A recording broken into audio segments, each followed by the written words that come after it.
రాత్రి మిగిలిన అన్నంతో వడియాలు చేయడానికి అన్నం ఇలా లూజ్ చేసి పెట్టుకోవాలి.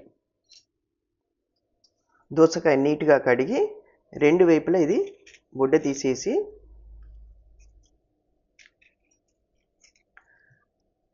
మధ్య కట్ చేయాలి. మామిడికాయలాగా తురుముకోవాలి. ఇట్లా పొట్టుతోటి ఇట్లా పెట్టి తురుమేయాలి మొత్తం.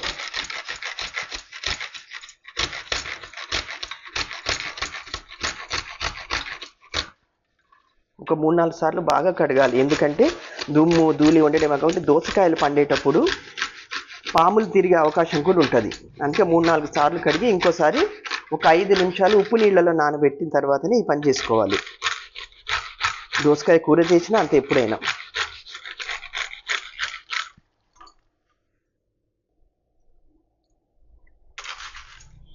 ఇలా మొత్తం తీయాలి, పొట్టు పక్కన పెట్టేసేయాలి.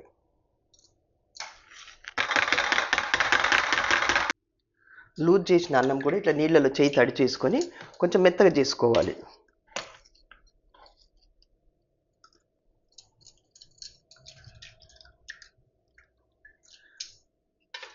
ఈ తురిమిన దోసకాయ వేసేసి మొత్తం పట్టుద్ది.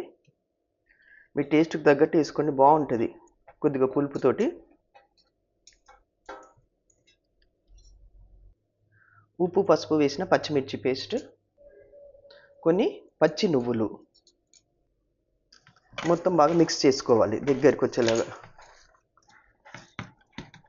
ఈ దోసకాయ లాగానే సేమ్ పచ్చిమిర్చి నువ్వులు వేసేసి టమాటో చిన్న ముక్కలు వేసి కూడా చేసుకోవచ్చు, బాగుంటుంది. టమాటో వడియాలు, దోసకాయ వడియాలు, దోసకాయ అంటారు, బుడమకాయ అంటారు.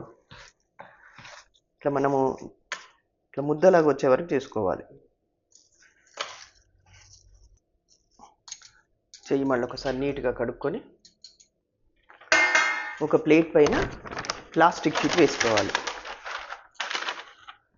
చెయ్యి తడి చేసుకుంటూ ఇలా చిన్న చిన్న బాల్ చేసుకొని ప్రెస్ చేసి ఇట్లా ఇరిగిపోకుండా చూసుకోవాలి మెత్తగా దగ్గరికి.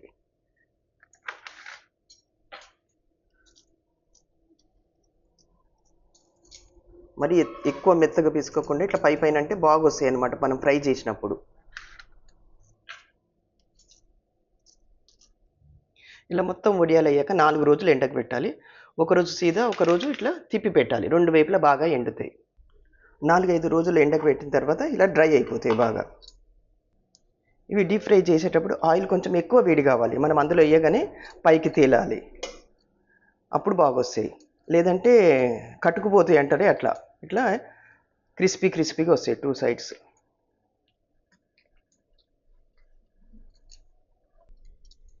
పచ్చి వడియాలు, ఎండినవి, ఫ్రై అయినవి, టమాటో, దోసకాయలు ఇలా ట్రై చేసి చూడండి. అన్నం వేస్ట్ కాదు, చాలా బాగా వస్తాయి.